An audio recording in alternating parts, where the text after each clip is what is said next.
एक बार की बात है, राजा विक्रम आदित्य अपने शाही बाग में ताज़ी हवा खाते खाते टहल रहे थे। तभी वहाँ पर उनका मंत्री करुण सेन वहाँ पर आ जाता है। मंत्री जी, अगर हमारे शाही बाग में ये पुष्प ना होते तो हमारे शाही बाग का कोई महत्व ना होता, है कि नहीं? नहीं महाराज, ऐसी बात नहीं है। हरियाली भी तो शाही बाग की शोभा है, बादाम चाप के।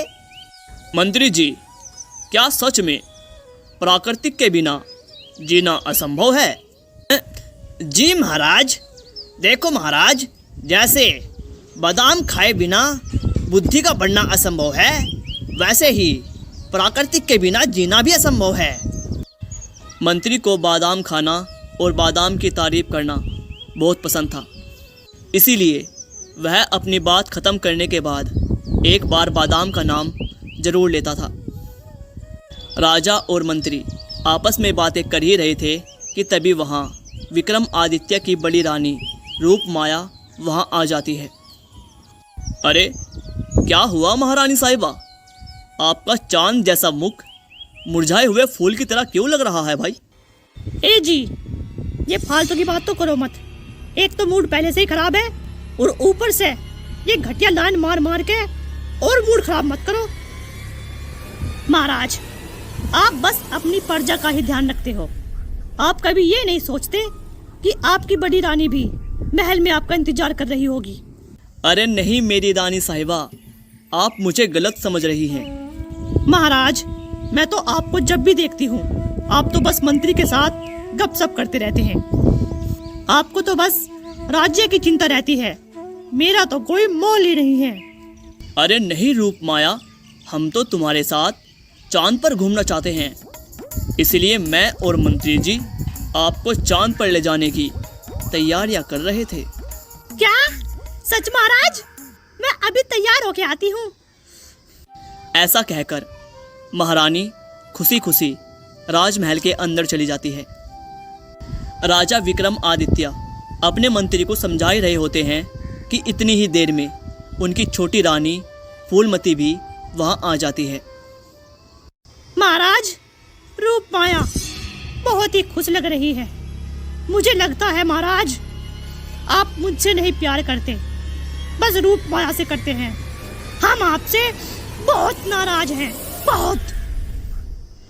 अरे नहीं फूलमती, हम तो आपसे बहुत ज़्यादा प्यार करते हैं, बहुत ज़्यादा, क्योंकि आप हमारी छोटी रानी साहिबा हैं।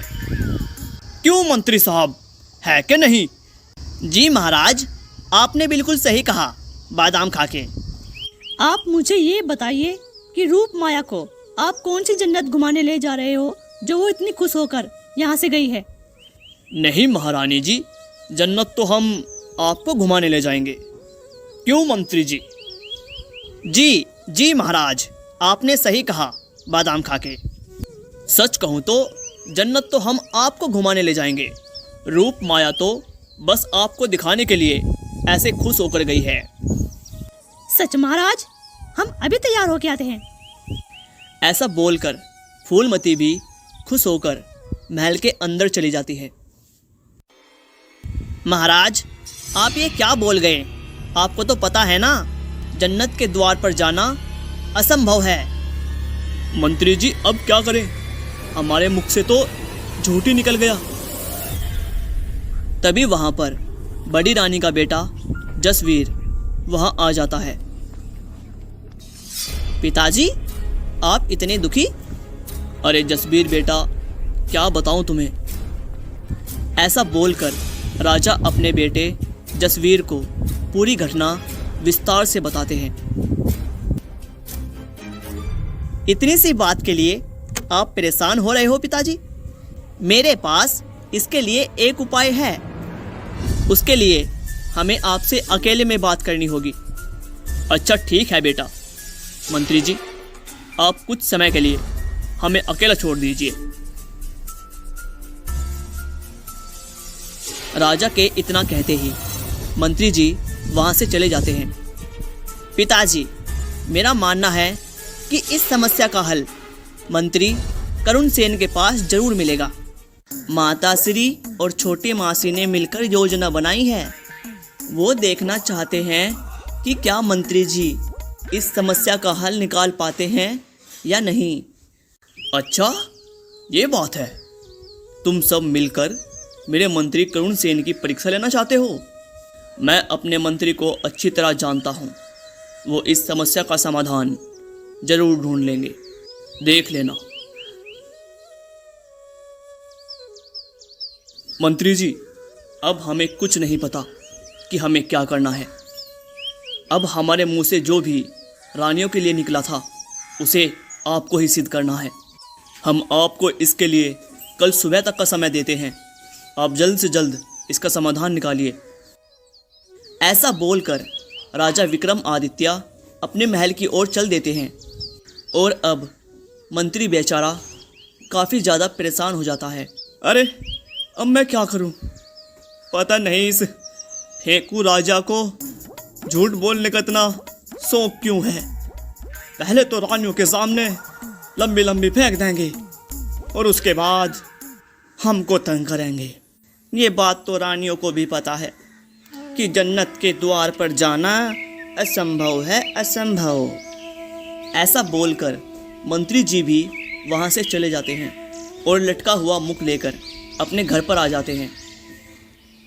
अरे क्या बात हुई जी, रोज तो आप खुश होकर घर आते हो और आज देखो मुंह लटका के आए हो। अरे कमला, ये राजा विक्रम आदित्य हर काम में मुझे आगे कर देता है। पता नहीं किस जन्म का बदला ले रहा है मुझसे। मंत्री करुण सेन की पत्नी बहुत ज़्यादा सुंदर और बहुत ज़्यादा बुद्धिमान थी। अरे अरे हुआ क्या है, आप मुझे खुलकर बताइए। क्या पता जिस समस्या का हल आपके पास ना हो उस समस्या का हल मेरे पास हो। इसके बाद मंत्री करुण सेन महल में हुई सारी बातें अपनी पत्नी को बड़े विस्तार से बता देते हैं।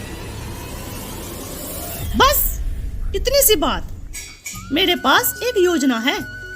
ऐसा बोलकर कमला मंत्री को सारी योजना बता देती है।